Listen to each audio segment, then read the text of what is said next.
अपने हृदय में एक नाड़ी होती है, मंथना नाम की नाड़ी होती है। जब चित्त में स्त्री को पुरुष के लिए आकर्षण होता है या पुरुष को स्त्री के लिए आकर्षण होता है तो मंथना नाड़ी में मंथन होता है और सारे शरीर में जो ऊर्जा पड़ी है वो मथ कर नीचे के केंद्र में चली आती है। अब सत्ता तो उस चेतन की, और चित्त ऐसा चिंतन करता है तो आदमी अकारण ही दुर्बल हो जाता है। और अपने चित्त में वह वृत्ति भी है कि चैतन्य का चिंतन करके नारी की गहराई में आदि भौतिक शरीर ऐसा वैसा है, लेकिन उसका आदि भौतिक का आधार मेरा सच्चिदानंद है।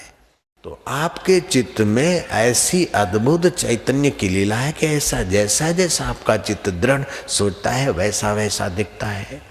जिससे आपकी प्रगाढ़ मित्रता थी, किसी कारण आपका वैमनस्य हो गया। एक 10 मिनट पहले जो आपका दूध का धोया मित्र था, झगड़ा होने के बाद आपको हजार हजार उसकी बुराइयां दिखने लगती। क्या अभी आ गई क्या? बोले नहीं, अभी मेरी आंख खुली, हद हो गई। आंख तो रोज खुलती थी, नहीं मुझे अभी समझ में आया। थोड़े दिन के बाद कॉम्प्रोमाइज हुआ तो दिल पछताता है कि यार मेरी बेवकूफी थी, मैंने तुम्हारे लिए माफ करना है।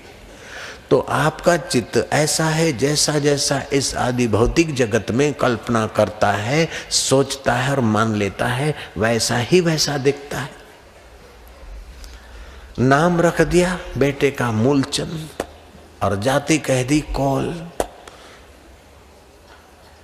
तो अब वो बेटा पढ़ा, IAS हुआ, कमिश्नर हुआ। अब उनको बोलो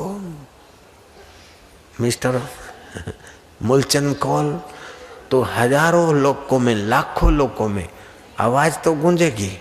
लेकिन अभी मैं बोलूंगा और मूलचंद कौल बोलूंगा तो वही उठेगा, वही सज्जन उठेंगे। मूलचंद कौल स्टैंड अप, लो ये है कमिश्नर मूलचंद कौल। अब इनको मूलचंद कौल की जगह पर रमणलाल कौल रख देते नाम, तो मैं चिल्लाऊं कितना भी मूलचंद कौल तो ये नहीं उठते थे। तो चित्त में आ गया, ये नारायण नाम रख दिया। नारायण नाम की जगह पर मोहन नाम रखते तो अपने को मोहनी मानते। तो ये नाम जैसा जैसा रखा गया, जाति के संस्कार जैसे जैसे डाले गए, और अभी भी आप जैसा जैसा सोचते ऐसा ऐसा दिखता है। इसलिए आप ये मिथ्या जगत को सत्य मानकर इसमें सुख बुद्धि से सोचते हैं तो इसमें भ्रांति से सुख दिखता है, लेकिन वो टिकता नहीं है। क्योंकि सच्चे सुख के कण वहां जाते तब वहां सुख दिखता है। जैसे कुत्ता हड्डी चबाकर मेहड़ुओं से रस आता और समझता है हड्डी में से सुख आता है, ऐसे ही अपने ही चैतन्य का सुख आप फेंकते हैं। ये फिल्म मिल जाए, ये वस्तु मिल जाए, मजा आ जाए। अब वस्तु तो हलवाई के वहां पड़ी, उसको मजा नहीं आ रही, तुमको कैसे मजा आई? तो तुम्हारी भावना थी। जब तुम्हारी भावना में और तुम्हारी चेतना में सुख बनाने की ताकत है, तो तुम जिसमें सुख बनाने की ताकत है उस सुख स्वरूप को ठीक से जान लो तो परम स्वतंत्र हो जाओगे।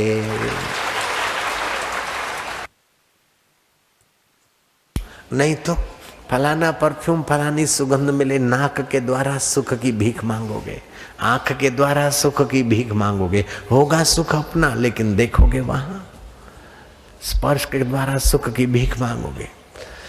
इंद्र की पत्नी इंद्राणी लालिया, मोतिया और कालिया के पास आए तो वो भौंकेगा। तो इंद्राणी से इंद्र को जो सुख मिलता है, लालिया मोतिया को वो सुख नहीं मिलेगा। लालिया मोतिया को तो ओ उसी के पीछे भागेगा, चाहे वो काटती फिरे।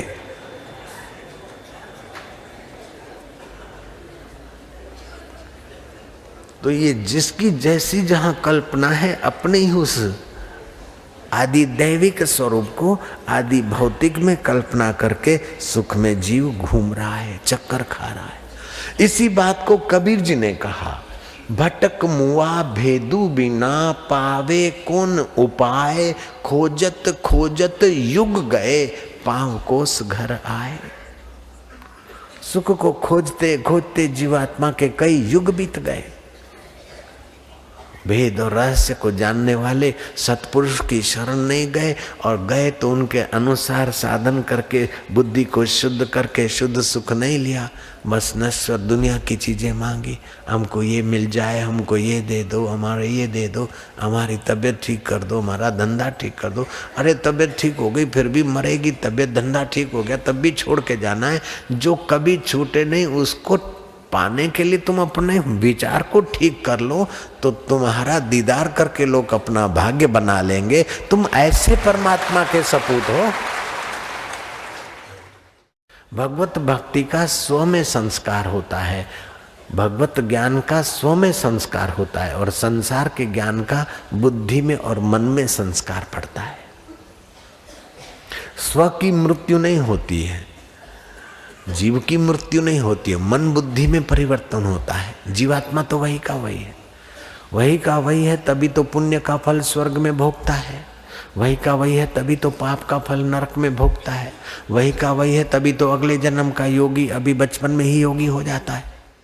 कृष्ण कहते प्रसादे सर्व दुखा नाम हानि रस्योपजायते। प्रसाद से, उस आत्मा प्रसाद से सारे दुखों का अंत हो जाता है। फ्लैट लेने से दुखों का अंत नहीं होता है, अमेरिका में जाने से दुखों का अंत नहीं होता, हिंदुस्तान में आकर रहने से दुखों का अंत नहीं होता, मरकर स्वर्ग में जाने से दुखों का अंत नहीं होता, और फिर से नया शरीर लेने से दुखों का अंत नहीं होता, घोड़ा गधा कीट पतंग बनने से दुखों का अंत नहीं होता, और हाथी और हौवा बनने से दुखों का अंत नहीं होता। लेकिन भगवान के आदि दैविक स्वरूप को और अपने जीवत्व को अभिन्न जानने से दुखों का अंत हो जाता है।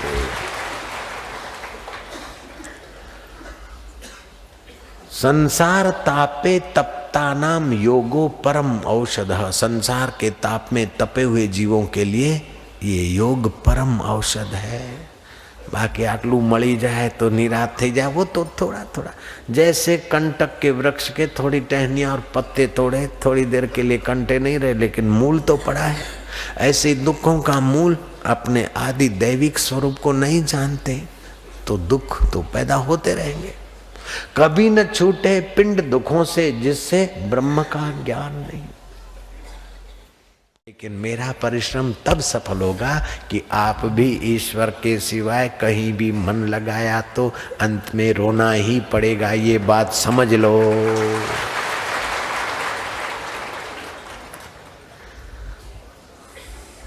जो सुना है उसी में थोड़ी देर तल्लीन हो जाओ।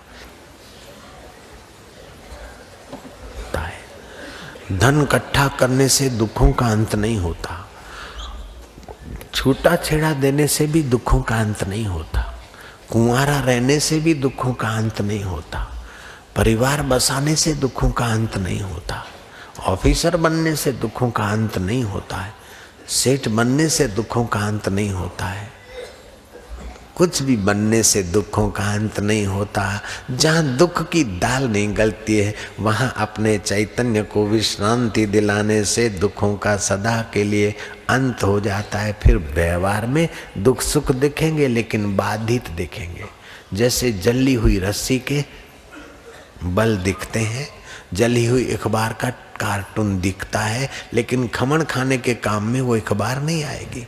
भुनी हुई सिंग सेकेली सिंग दिखती है, बुआई के काम नहीं आएगी। भुना हुआ गेहूं दिखे लेकिन फिर से नहीं बोया जाएगा। ऐसे चित्त चैतन्य के आनंद ज्ञान में घुल मिल जाए, फिर व्यवहार करता हुआ ज्ञानी भी दिखेगा लेकिन वो दूसरे जन्मों का कारण नहीं उसका व्यवहार।